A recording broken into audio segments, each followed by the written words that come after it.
Bonjour à tous, nous devons parler de ce G7 à Évian, où le commentaire médiatique parfois s'égare dans une flatterie de Macron qui n'a rien à voir avec la réalité. Et vous allez voir que c'était beaucoup plus drôle en réalité parfois, parce qu'il y a eu des choses aussi concernant Macron et Brigitte. Et on va y venir, et ça montre surtout que Macron est définitivement une calamité diplomatique, qu'il faudrait destituer tout le combat des patriotes, ou au moins une motion de censure contre son gouvernement, et qu'un pays qui n'est pas souverain, il faut sortir de l'UE et de l'OTAN pour cela, n'est pas bien respecté. On l'a encore vu. Alors moi, je vais vous expliquer ce qui s'est vraiment passé, ce que les médias ne vous montrent pas dans ce G7. Vous allez voir, ça vaut son pesant de cacahuètes. Et c'est très important, surtout pour construire une alternative ensuite. Ce que font les patriotes tous les jours par leur combat. Trump. Et pas que Trump, vous savez. Il y a eu des moments glaciaux avec Macron. Ça a commencé donc ce 15 juin à Évian, vous le savez, en France, ce G7. D'abord, ambiance. On va lire ce qu'on dit Politico ce 16 juin. Écoutez ça. Lors de leur entretien bilatéral, les relations semblaient nettement plus fraîches entre Emmanuel Macron et son homologue américain Donald Trump. Serait-ce dû au fait que Trump a été accueilli par le chef du protocole de l'Élysée à son arrivée à l'Hôtel Royal, donc à Évian, en lieu et place du chef de l'État, comme cela était initialement prévu. Macron devait l'accueillir, il l'a pas fait. Il a envoyé le chef du protocole de l'Élysée. C'est pas la même chose. Selon un proche d'Emmanuel Macron, ce petit accroc protocolaire ne signifiait rien de particulier, le président étant retenu, assure-t-il, par une rencontre avec son homologue brésilien, Lula. Mais après tous les efforts pour faire venir Trump en France, d'aucuns y verront une tentative d'installer un rapport de force. Et sous d'autant plus que l'Américain a menacé quelques heures plus tôt d'imposer un tarif douanier de 100% sur le vin français si Paris maintient sa taxe sur les services numériques. Ambiance. D'ailleurs tout ça a commencé avec 1 heure de retard et même France Info ce 16 juin a parlé d'un coup de froid.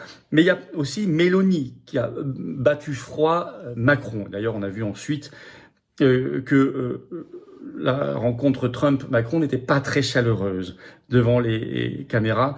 Mais Mélanie non plus. Elle avait écrit Politico ce 16 juin, la mine fermée face à Macron. Elle était très sèche face à Macron. Décidément, il agace absolument tout le monde. Et alors là, vous avez une vidéo qui a fait le tour du monde et ça continue. La poignée de main, quand Trump voit Macron et Brigitte, elle est à peu près normale avec Macron, c'est avec Brigitte. Qu'elle est alors beaucoup plus tonique, beaucoup plus longue, beaucoup plus ferme, certains diront beaucoup plus virile avec Brigitte Macron qu'avec Emmanuel Macron. Une forme d'intimidation, mais aussi on ne peut pas évacuer l'idée qu'on est à ce moment-là, donc c'était pile à 7 jours, à 1 semaine de la première audience du procès extravagant américain que les Macron font à Candace Owens dans le Delaware.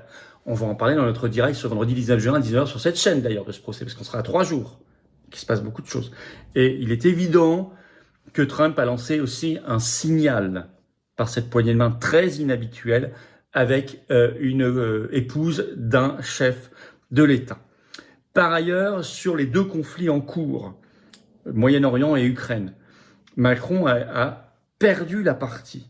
Il a même été, à certains égards, rabroué publiquement, notamment sur la question de l'Iran. Dépêche AFP qui sort ce 15 juin, le titre « Arrivé au G7, Donald Trump minimise l'initiative de Macron pour ouvrir Hormuz ».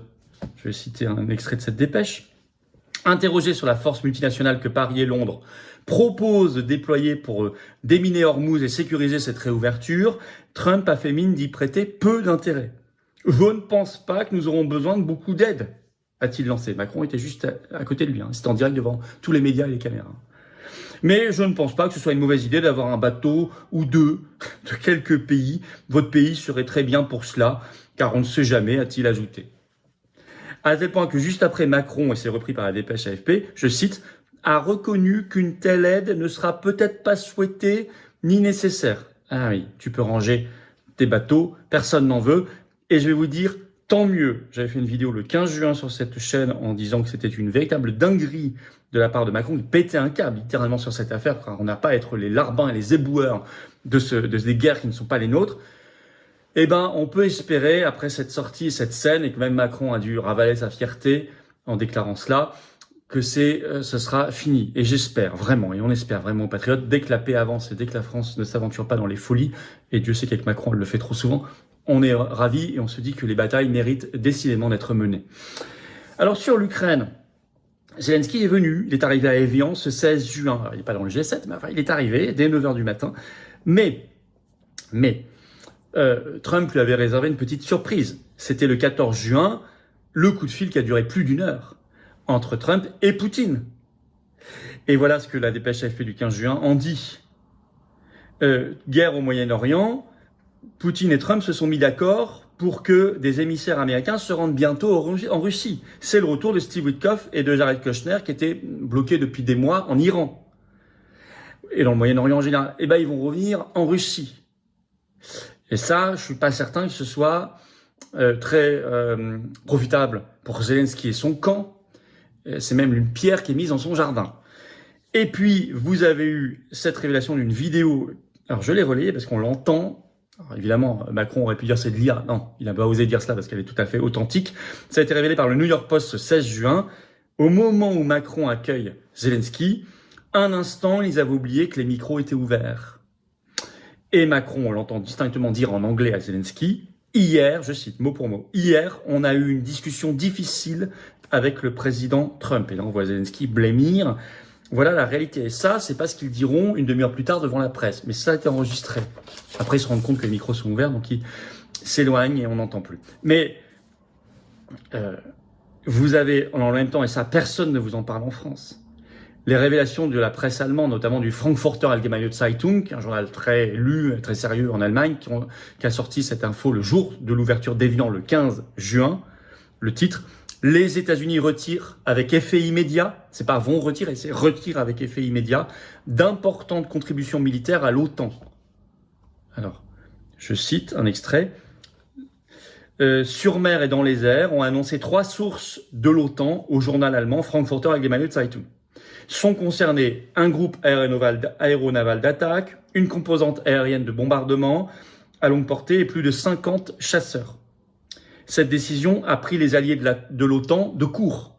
Ils ont été pris de court. Je crois que le jour de l'ouverture du G7 à Evian, c'était là aussi, évidemment, voulu par Trump.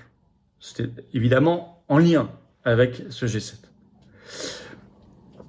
En réalité, donc, tout ce qu'on entend depuis quelques heures, toutes les communications officielles, le communiqué officiel du G7, lénifiante, où d'ailleurs vous remarquerez qu'il se concentre d'abord sur l'épidémie d'Ebola. Bon, s'il parle de l'épidémie d'Ebola, ce qui n'était pas le premier sujet normalement d'importance à leurs yeux au G7, c'est que le reste, il n'y a pas grand-chose à en dire. Mais toutes ces communications lénifiantes, officielles, sont balayées par les faits. Et d'ailleurs, Trump a fait une communication sur la guerre d'Ukraine, mais il s'est préoccupé surtout du bilan humain russe. Alors, et il rappelle qu'il prend ses distances avec ce conflit. Je vous cite, c'était dans Le Monde: la seule raison pour laquelle je m'en mêle, c'est que je n'aime pas voir 25 000 jeunes Russes mourir chaque mois, explique Trump. Chaque mois, 25 000 personnes meurent, des jeunes Russes. Ils commencent tout juste à vivre. Ils vont sur ce front, ils se font pulvériser. Et l'Ukraine aussi perd beaucoup de monde. Il le cite quand même, mais après. Reconnaissez que tout ça est ridicule, donc oui, je vais tout faire pour faire tout ce que je peux. Mais, écrit Le Monde, Donald Trump a toutefois pris soin de rappeler, comme il le fait souvent, que les États-Unis étaient à bonne distance de ce conflit, stratégiquement et géographiquement. Nous sommes à des milliers de kilomètres, a-t-il dit. Donc, il nous dit, on nous vend aujourd'hui, bah, c'est formidable, il va aider Zelensky. Bah, c'est pas du tout ce qu'il a dit. C'est pas du tout le signal qu'il a envoyé. Je viens de vous faire les révélations sur l'OTAN, ce qu'il y a dans la presse allemande. Je viens de vous dire ce qui s'est réellement passé entre Macron et Zelensky quand c'est capté par les micros. Et en réalité, vous avez quand même quelques commentaires de presse en France qui sont plus lucides. Par exemple, ce 17 juin, c'est tout récent, le Huffington Post vient de sortir une analyse. Vous voyez déjà le titre.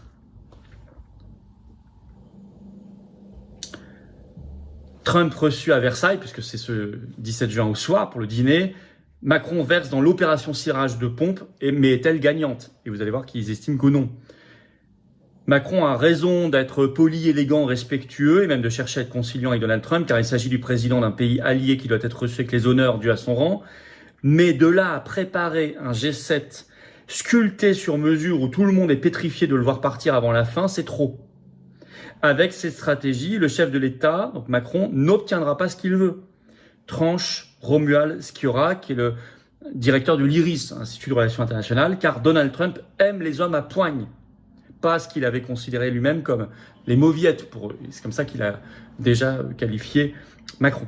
En témoigne par exemple le dédain avec lequel le locataire de la Maison Blanche a parlé de l'opération, donc c'était ce 15 juin, à l'ouverture du G7, que la France et la Grande-Bretagne essaient de mettre en place pour sécuriser la réouverture du détroit d'Ormuz. Donc opération finalement perdante pour Macron. Ça, c'est la réalité. Rabroué sur Ormuz et sur le Moyen-Orient. Pas ce qu'il veut sur l'Ukraine. Mais également des signaux envoyés sur le procès Brigitte aux États-Unis. Un clin d'œil qui n'est pas favorable au Macron. Et puis une calamité qui dépasse Trump. On a vu que Mélanie aussi a largement montré des réticences par rapport à Macron. Macron, définitivement, est une calamité diplomatique. Il y a quelques journaux qui s'en rendent compte. On vient de citer une analyse de presse. Et si on prend du champ par rapport à la France, tout le monde s'en rend compte qu'en France, il y a encore, bien sûr, de la propagande. Mais un pays, donc calamité diplomatique de Macron, il faut qu'il soit mis dehors, ce type. Enfin, je veux dire, il faut l'affaiblir à tout le moins par le dépôt d'une motion de destitution et une motion de censure qui doit être votée. Les patriotes le réclament par rapport aux parlementaires qui sont les seuls habilités à pouvoir le faire aujourd'hui. Et puis, on voit bien qu'un pays qui n'est pas souverain, il n'est pas bien respecté. Ben non. Et il faut pour cela donc retrouver notre souveraineté, notre indépendance en sortant de l'UE et de l'OTAN. C'est le projet des patriotes que nous portons.